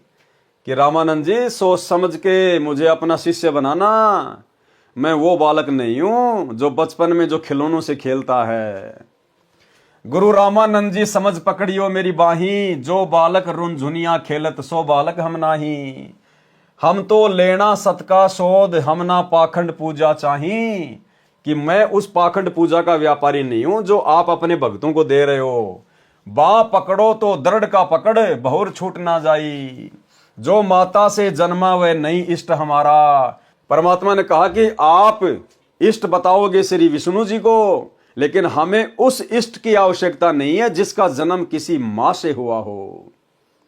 अब भाई और बहनों, आज हमारे इष्ट सतगुरु रामपाल जी परमेश्वर, और गुरुदेव ने क्या लीला की उस समय, उस शब्द के माध्यम से पंडित रामानंद जी को कह रहे हैं कि मैं आपसे उपदेश ले लूं, आप मेरे गुरु बन गए और आप मुझे क्या करोगे, विष्णु जी को इष्ट बताकर भक्ति करवाओगे ना। पंडित जी, हमें तो ऐसा इष्ट चाहिए जो माता से जन्म नहीं लेता। इसका मतलब ऐसे इष्ट की शरण में आने से ही हमारा मोक्ष होगा, अन्यथा जो खुद जन्म मरण में है वो भला हमारा जन्म मरण कैसे समाप्त कर देगा।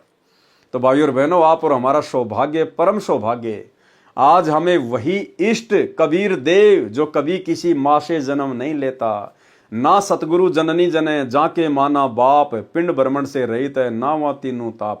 आज हमें वही इष्ट मिल गया। हमारे गुरुदेव भगवान स्वयं कबीर परमेश्वर हैं, जो 8 सितंबर 1951 के दिन शिशु रूप में लीला करते हुए दुनिया की चरम दृष्टि को धोखा देते हुए स्वयं प्रकट हुए हैं, ना कि किसी मां के गर्भ से जन्म लेकर आए हैं। जो माता से जन्मा वह नहीं इष्ट हमारा, राम कृष्ण मरे विष्णु साथे जामन हारा। ये तेरे राम कृष्ण विष्णु ये तो सब मरेंगे क्योंकि इन्होंने जन्म लिया है। 3 गुण है तीनों देवता, निरंजन चौथा कहिए, अविनाशी प्रभु इन सबसे न्यारा, मोकू वह चाहिए। मेरे को तो इन सबसे न्यारा जो भगवान है ना, जो सतलोक में रहता है, जो कभी किसी मां से जन्म नहीं लेता, मेरे को तो उसकी भक्ति चाहिए। उसको अपना इष्ट बनाऊंगा तब मेरा कल्याण होगा। 5 तत्व की देना मेरी, ना कोई माता जाया, जीव उदाहरण तुमको तारण सीधा जग में आया। राम राम और ओम नाम ये सब काल कमाई, सत्य नाम दो मोरे सतगुरु तब काल जाल छुटाई। सत्य नाम बिन जन्मे मरे परम शांति नाही, सनातन धाम मिले न कभू भावे कोटि समाधि लाई। सार शब्द सर जीवन कहिए सब मंत्रन का सरदारा, कहे कबीर सुनो गुरुजी या विधि उतरे पारा। तो ये विधि भाई और बहनों आज आप और हमारे को मिलने जा रही है पूरी की पूरी। स्वामी रामानंद जी ने विचार किया कि वह बच्चा रात्रि में रास्ता भूल जाने के कारण यहां आकर सो गया होगा, इसे अपने आश्रम में ले जाऊंगा, वहां से इसे इनके घर भिजवा दूंगा। ऐसा विचार करके स्नान करने लगे। परमेश्वर कबीर जी वहां से अंतर्ध्यान हुए तथा अपनी झोपड़ी में सो गए। कबीर परमेश्वर ने इस प्रकार स्वामी रामानंद जी को गुरु धारण किया। ऋषि विवेकानंद जी से ज्ञान चर्चा। तो भाई और बहनों, आज के वीडियो में केवल इतना ही। कल रात्रि 8 बजे फिर से सभी भगत भाई बहन लाइव जुड़ेंगे एक नए वीडियो के साथ में। गुरुदेव के कर कमल से लिखित इस पवित्र पुस्तक के ऊपर जो वीडियो बनाने की श्रृंखला जारी है, इन वीडियो को देखने से, सुनने से हम ढेर सारे पुण्य के भागी बनते हैं। आप और हमारा सौभाग्य जो परमेश्वर ने हमारे ऊपर रजा बख्शी, दया बख्शी। कल रात्रि 8 बजे फिर से सभी भाई बहन दास के Facebook page Pawan Das is live के ऊपर लाइव जुड़िए एक नई वीडियो के साथ में। तब तक गुरुदेव भगवान हम सबको आज्ञा दें, इजाजत दें, आशीर्वाद दें। बंदी छोड़ सतगुरु रामपाल जी भगवान की जय हो।